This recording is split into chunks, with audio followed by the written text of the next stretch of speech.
Bueno, muy buenos días a todos y a todas. Hoy nos encontramos desde uno de los patios del Hospital Dr. Jaime Ferrea, aquí en la localidad de Rafaela.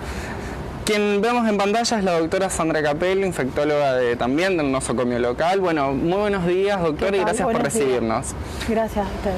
Doctora, algo que hemos hablado todos estos 2 años de pandemia, hemos hablado sobre el COVID, sobre cómo prevenirlo, sobre cómo es incluso en el momento que estamos con el virus, que portamos el virus, pero poco se habla de el post-COVID, o sea, de lo que queda.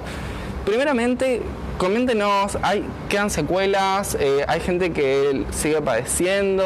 ¿Cómo es lo que queda después? En realidad, por supuesto que no es lo mismo esta ola de contagios de la cepa Omicron en comparación con las cepas anteriores. Por supuesto que en las primeras olas, cuando tuvimos el COVID en el año 2020 y después con Manaus, las secuelas o lo que se veía era muchos cuadros de long COVID, que era un COVID de larga duración en el cual la persistencia de síntomas era más allá de los 10 días. Y eso no quiere decir que eran secuelas, sino que era un COVID de larga duración en la cual la persona tardaba mucho tiempo en recuperarse. Esas cepas tenían la característica de reproducirse más y de afectar más las vías respiratorias bajas, por lo tanto muchas personas quedaron con secuelas a nivel respiratorio y necesitaron rehabilitación en ese aparato. Lo mismo que la parte cardiovascular, que algunas personas quedaron con secuelas y otras no quedaron con secuelas, pero sí durante un tiempo tuvieron que hacer controles porque tenían algún tipo de alteración. Lo que se ve ahora con esta nueva variante es que afecta más las vías aéreas superiores. En cuanto a síntomas, da más dolor de garganta, carraspera, puede dar tos, pero es muy poco probable que dé neumonía bilateral como las cepas anteriores. Pero ¿qué pasa?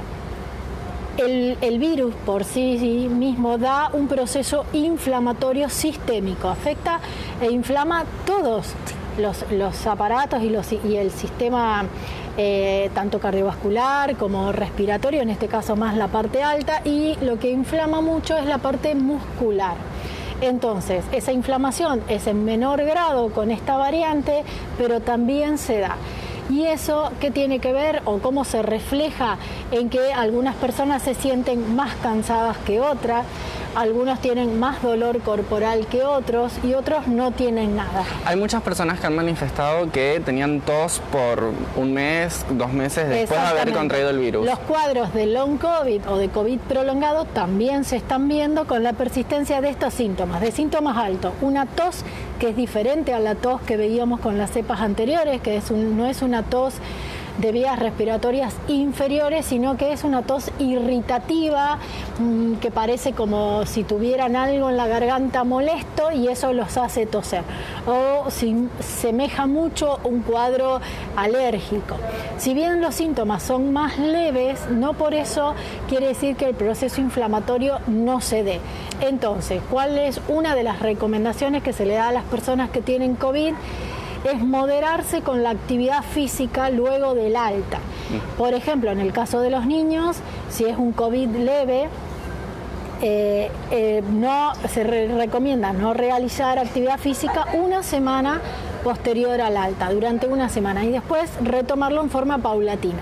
Los que tienen un COVID moderado grave son entre 4 y 6 semanas sin actividad física después del alta, y eso se va regulando en base al cuadro clínico de cada paciente. Lo mismo se dio con las cepas anteriores.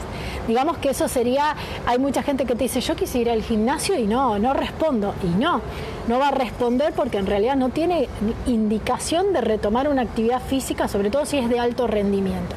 Por supuesto que los deportistas y la gente que hacen entrenamiento a alta escala necesita unos estudios previos antes de retomar el entrenamiento. De esta misma manera se recomienda que se realicen controles, no inmediatamente, o sea, no es que tengo el alta hoy y ya la semana que viene tengo que ir a hacerme el control post-COVID.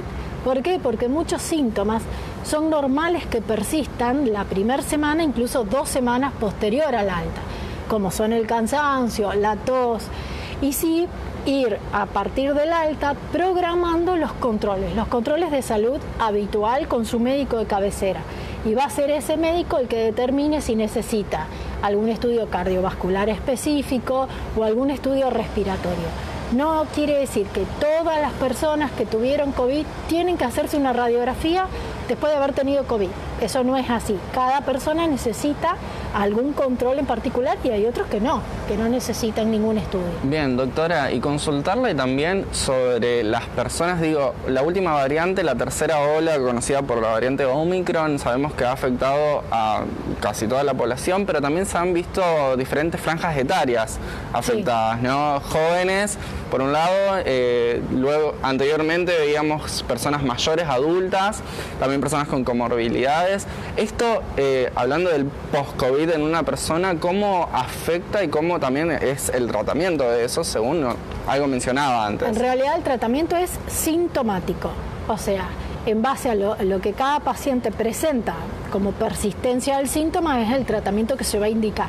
No hay un tratamiento específico como tratamiento antiviral específico del virus y tampoco hay un tratamiento específico para el post-COVID. Como lo que habitualmente se utiliza son los antiinflamatorios y las vitaminas, ¿pero por qué? Porque da un cuadro inflamatorio persistente y a veces se da algún complejo vitamínico como para poder estimular o adelantar la recuperación del paciente. Pero no es que hay un protocolo de tratamiento específico para el post-COVID. Claro. Lo evalúa cada médico y en base a cada paciente, porque depende mucho la edad, depende si tiene o no tiene comorbilidades, depende de qué aparato afectó más la cepa y de los síntomas que persisten o no. Claro.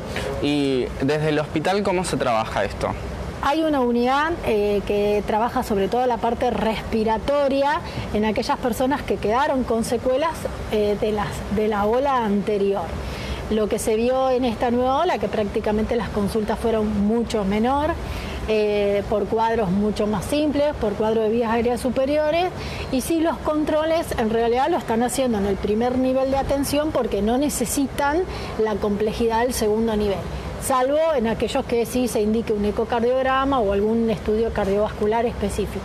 Y como doctora infectóloga no puedo dejar de preguntarle sobre el efecto de la vacuna en esto, ¿no? Teniendo en cuenta los años anteriores y bueno, la última ola que tuvimos hace poco. ¿Cómo fue? ¿Cómo lo vio? Y bueno, desde la medicina también, ¿cómo tuvo efecto? En realidad los números están claros. Nosotros vivimos una primera ola más o menos como sistema de salud, una segunda ola muy complicados al punto de estar al borde de la saturación del sistema de salud en cuanto a camas, ver mucha gente con complicaciones, incluso falleció un gran número de personas en la ciudad y en la región, y no solamente personas adultas, sino personas jóvenes, y eso tenía que ver con que no había vacuna, no teníamos el esquema completo en la gran mayoría de la población, y tenía que ver con el tipo de cepa también.